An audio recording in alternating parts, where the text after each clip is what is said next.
Good evening everybody, my name is Crystal and welcome to my YouTube channel. If you like my videos, please smash that like button, please do subscribe. It's Thursday evening and I missed going out this afternoon on the field. Max, when I came back from going to the co-op this afternoon, Max was like fast asleep and I didn't want to wake him up, and he just slept for hours. He's really only just woken up, so I didn't want to disturb him. So we had a quiet afternoon this afternoon. Basically, when I stay in like that and I don't go out, I do what everybody else does and mess with my phone, watch the telly, listen to the radio, listen to some music. I listened to some reggae this afternoon. Reggae, there's some really great songs out there. You know, whenever a bit of noise comes about, I just listen to some music and forget about it. Because not only do you get street theatrics outside, obviously when I'm inside my flat you get theatrics. Well, they can't come in my flat and annoy me inside my flat, so they've got to do it outside in the corridors, or you know, near to where I'm trying to relax. So basically I just try and chill out and wherever it's coming from, go somewhere else, put some music on, just occupy my mind and distract myself from it. We all get it, don't we? We all get it. Everybody gets it, so I'm just getting on with it. I'm just, you know what I mean? So, I've just been playing Scrabble Go, and I think I know why somebody decided to let a drone off this morning. I was just playing Scrabble Go, the words. This went on in Gloucestershire as well. I used to play Scrabble Go on an old games machine way back in 2006 and 7. I was a customer of Virgin, so I used I think some games on there, and Scrabble Go was one of them. And I would play words and it would freak me out, because every time I played a word on Scrabble Go, it seemed to appear on a car number plate, or if I played the word mud, someone would throw mud near my front door. Things like that used to happen. So yesterday I played the word drone, and I can prove it. I played the word drone. I forgot about it. I played the word drone. And I expect that's why the drone appeared this morning, which could have hit me in the face or head. You're supposed to keep your distance from people, a safe distance from people, and there's rules and regulations for flying drones, and you've got to know how to use the drone and fly it properly. Basically what the guy did was he put his bag down on the path, public footpath, and he took the drone out in front of my face, which I didn't know it was a drone. I didn't know what he was doing. Had I known he had a drone in that bag, I would have waited until he put the drone up, but he took the drone out as I was walking past him. He didn't warn me that he had a drone in his bag either. He didn't say a word. But I don't get cross. I try not to get cross. And if people want to put cameras in my face and drones up in the air, it doesn't bother me, because I go outside with a camera myself. So why would I worry if there was a camera in my face or above my head? Obviously drones are extremely noisy, aren't they? They buzz. And had he had it in the air, I would have heard it buzzing. And I didn't, did I? Well, when you go outside, you don't expect that, you know. You don't expect it. I also did a video last night of those flats that are being built on the corner opposite the co-op. And perhaps he was taking photographs of the flats, but he wasn't on there very long. By the time I'd walked Max, he was gone completely. It's just, you know, rudeness. There's no manners anymore. There's no manners. There are a few like myself that have got manners, that open the door for people and, you know, pick something up if someone drops something, but there ain't many about that have got manners anymore. There aren't. And well, what can I say?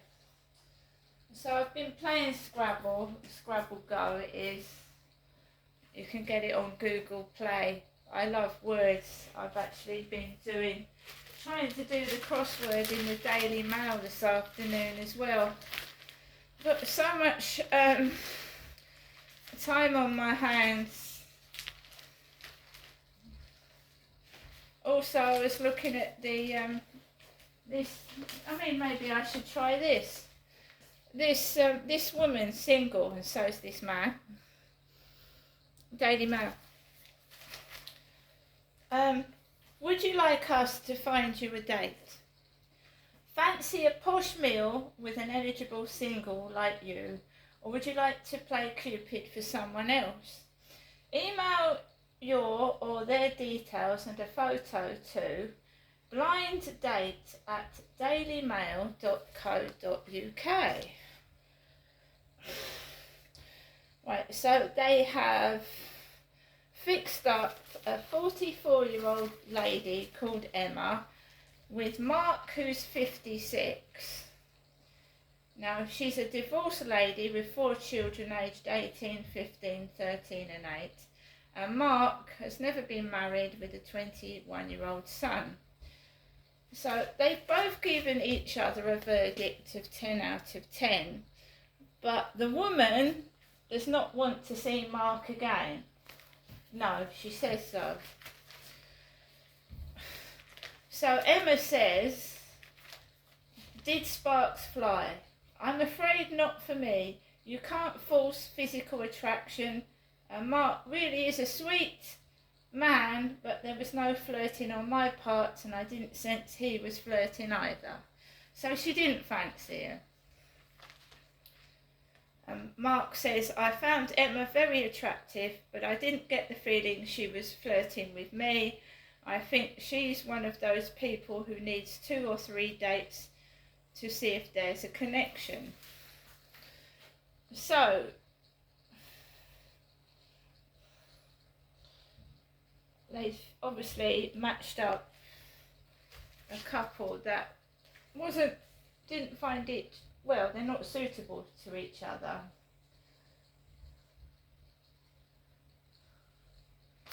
So maybe I should try it out. I doubt I'll get a reply, but I could try it, couldn't I? That's the Daily Mail. I actually, when I was 16 years old, I got a letter printed in the Daily Mail. They actually printed my letter with the name Genestra underneath. And my school read it out. They read my letter out at school. They were proud. You see, I'm good at writing. And I write a journal. And it you know, people must like it because they want me to keep writing it. So I'm good at writing, and I always have been. I've got a poetry site. So I have had a letter published in a paper when I was at school. And that's because when I used to go to my nan and granddad's in London, Forest Hill, my granddad's neighbour used to buy newspapers, and when he'd read them, he used to put them through my granddad's door, and my granddad could read them, because my granddad was a bit of a miser. like recycling other people's things and bits and saving as much money as he could, as they did in the olden days, because they went through wars and rationing, and that's why you got a lot of older people being careful with money. Because I'm grateful I haven't experienced a war. I wouldn't want to experience a war. So these elderly people that are gradually disappearing now, because 1945, that's when my dad was born, that's when the Second World War was, they're all dying or dead. And so these people fought for this country, and they're, the ones that are left are probably thinking, why did we bother, the state the country's in, But that's why they were frugal with money, because food was rationed. They didn't see certain foods. An orange, a clementine was a present at Christmas, because you just didn't see that food during the war, you see. And women's stockings and tights were as well a luxury. So we're all very lucky that we live in this day and age, and these poor elderly people they get beaten up and laughed at, fought for this country, and it's an absolute disgrace at the moment. It really is. It's upsetting to me. There you go. So I am going to go off in a minute. I've got to get ready. I've got to experience more antics and street theatre, I expect, and just stand back and laugh at it, because those G4S security guards this morning were just like they were out of a comedy show. I've never seen anything like it in my life. Right, so normally when I go out, you've got Deliveroo drivers with helmets over their heads. And that's before I dyed my hair blue. Before I dyed my fringe blue, I was getting it, so it really doesn't matter if I dyed my hair all colours of the rainbow, because they were doing it to me before I dyed my hair blue. They were. They've been doing it, I don't know how long they've been doing it. They could have been doing it since I was a child. I'm really not interested anymore. I've got to get on with my life, and I actually went out to the shop this afternoon, something that I wasn't relishing, and I just whatever was going on, I just stood back from it and just